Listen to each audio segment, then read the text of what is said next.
Hi, welcome everyone. Are you curious about what you need to do to be a contractor with the federal government? Maybe you don't know where to start, or maybe you've gotten started and now you find yourself stuck somewhere along in the process that's preventing you from getting to that first contract fast. Well, I'm glad you're here because in this video, I'm going to be sharing with you 5 things you need to know about the government contracting process that will get you to your first BIET fast. All right. Now, for those of you that don't know who I am, I'm Felicia Streeter over at FeliciaStreeter.com, where I help small business owners just like you get into federal contracting and bid your first deal confidently, correctly, and fast. All right. So let's dive into the content of this video. Let me pull up my notes. All right, so by the end of this video, you're going to have at least one action step that you can take and implement right away, no matter where you are in the process. All right, so make sure you stick to the end so that you can get all the steps written down and then plug in your action step where it needs to be for you.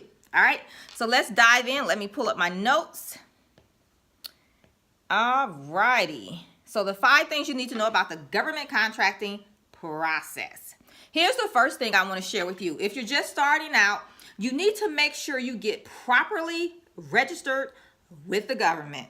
Okay, this is a very important step, and it will definitely prevent you from being able to bid on federal contracts. So it's a must. If you haven't did this one, great place to start implementing. The second thing is you need to apply for any certifications for which you qualify. Now, this may not apply to everyone, so you definitely need to check and see which certifications you qualify for. So this is a step you definitely don't want to skip if there's an opportunity for you, and here's why. Because based on various classifications, and I'm going to give them to you here in a second, the government put contracts aside for these various classifications, meaning if you have this particular classification, they set aside a bid as such, then you're able to bid on it. Okay, so it's another opportunity for you, but it also excludes some of your competition. So you definitely want to get it. And let me just tell you, if you're a minority, you can probably find one that you qualify for, okay? If you're a small business, you can probably find one that you qualify for, all right? So we have Service Disabled Vet, which is SDVOB. So you know if you qualify for that, and the reason is because you served in the military, okay? Another one is a woman-owned small business. So if you are female, a woman, that would be you. You have your DBE, which is your Disadvantaged Business Enterprise. So that is a minority certification. You have your MBE, which is your Minority Business Enterprise. Okay, so one is disadvantaged, one is minority, and you could qualify for both. You also have HUBZone. You have a federal HUBZone certification where you have to be, your office has to be in a HUBZone. And then I believe it's 33% of your employee base also must live in a HUBZone. Check the numbers to be sure, okay, because they could have changed, so don't quote me on that. But I do know a percentage of your employees must live in a HUBZone, and your office must be based in a HUBZone. And then you have your state HUBZone as well. So each state has their own state hub, is what they call it, and you can also apply for that. That is step number 2. All right, it's a game changer. Step number 3 is you want to find the right opportunities for your business. And in order to do this, you really have to solidify your business preferences. You need to have a clear picture of where your business is today and where you want it to be in the next 12 to 18 months. So you need to know your capacity to perform on a project. You need to know what deficiencies you have, and really you need to have a plan to fill those, okay? And so you need to be clear on that in order to start looking for opportunities, okay? The other piece of this is you have to identify and validate who's your customer. I can't stress this enough that There's quite a few government agencies. Have you looked? Okay. They're all not your customer. You could not possibly serve them all. Come on now. So wouldn't it be better to narrow down who's your customer, validate that, and then focus on that small pond instead of trying to swim in the ocean with everybody else, right? So find out who's your customer, validate it, okay? Validate it. And don't bypass this step. Even if you're already contracting, if you're watching this, you're probably not getting what you want out of it. And this is a great place to go back and revisit, okay? All right, step number 4. The fourth thing you want to do is implement your bid process. So, of course, what does that mean? You need to have a bid process. Hello. So that's the first thing. You need to have a bid process because here's the thing. In your bid process, a lot of times what I see with small business owners is their numbers are not accurate. And I don't want to say accurate in the sense that, like, you don't know how to bid or you don't know how much something costs. But my point is, a lot of times, a lot of your indirect costs are left out, which means you start bidding and a couple of things is going to happen from the contractor's perspective and me as a prime from my perspective. If you underbid, then I know you left something out. Okay. Now, you may have someone that may give you the bid, even though you lowballed it, but not intentionally. And then what happens is 3/4 of the way through the project, you run out of money. And now that's another huge problem. It can get you disbarred on a federal contract, which means no more federal contracts for you and your business. So you don't want to have that happen. Have a bid process. Make sure you're checking off all of the blocks of everything that you need to do to submit a bid, that you're confident in your numbers and what you're submitting, that is done correctly, right? And that you get through this process quickly. It shouldn't take all day, right? When you have a process. Okay, so get clear on that. I want you to create your bid process.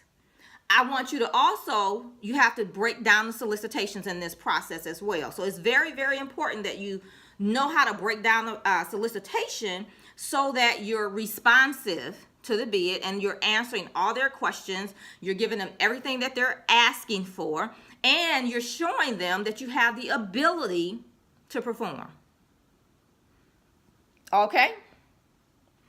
And then the bid work itself. You have to collect all your numbers. What does that process look like for you? Are you getting numbers from vendors, other contractors? How long does that take? How long does it take for you to put a bid together? There's a lot of thought and action steps in the bid process. And what I really love is, this just really hits home because this week I'm actually finalizing module 3 of my Contractors Edge Bootcamp, which is all on bid and profit. So this is going to be like they're all great modules, but I think this is like the juiciest module. It is the meat and potatoes of the program, like truly the game changer piece that'll change your business, okay? But you need to have those 3 things in place. The 5th thing is you need to tap into available resources and teaming opportunities. All right, so remember we talked about your capacity to perform, knowing what it is. You may have some deficiencies. Well, here's where you can alleviate some of those deficiencies, right? Is looking for key relationships. And here's the thing. You don't want to wait until you need a relationship to go looking for a relationship. So definitely if you don't have all the relationships in place that you need right now, this is something you need to be working on, because here's how this works. You wouldn't meet somebody today and ask them to marry you, would you? I wouldn't. Okay, so with that being said, same thing applies here. You can't meet somebody today, or when you say, oh, here's an opportunity, I need a teaming partner, I need some resources, let me go ask them. It doesn't work like that. Build the relationships before you need them, so start on that now. So what did I say here? I gave you 5 things that you need to know to become a contractor with the federal government, right? And even if you're already set up and registered, you're not bidding, you're not getting the results that you want, revisit these 5 steps. I can guarantee you something is missing. There's a gap, there's a deficiency, and you need to fill it. All right, so promise me you're going to take action on something here. Implement something, right? Now, here's the thing I'd like to ask you. Are you actually working with a mentor right now? Because I would gather if you had a mentor, you should be able to move through this process, and you shouldn't have some of the challenges that you're currently facing. So I would definitely like to invite you to come talk to me if you're looking for a mentor, because I do have space available. And right now I have a special going on for the holidays. All right, it's a game changer to work with me for 4 weeks. And here's the thing, 4 weeks. You can sign up today. You know, we can take a couple weeks off for the Christmas holiday and pick back up in January, or we can go straight. So you decide what action you want to take. Are you going to go at this alone, or are you going to get some help and overcome those challenges? All right. So I have a holiday special, 4 weeks, 4 hours, me and you, one-on-one. I'm rolling up my sleeves, getting in the trenches with you. Holiday special for $350. $350. So if you want to learn more, definitely reach out to me, and I will definitely get in touch with you. So in the description below, you will see how you can reach out to me and let me know you want one of those spots, and we can have a quick conversation, get you all set up, and get you going before the holidays. All right, have an awesome rest of your day. Implement, take action, and make it a game changer. Bye for now.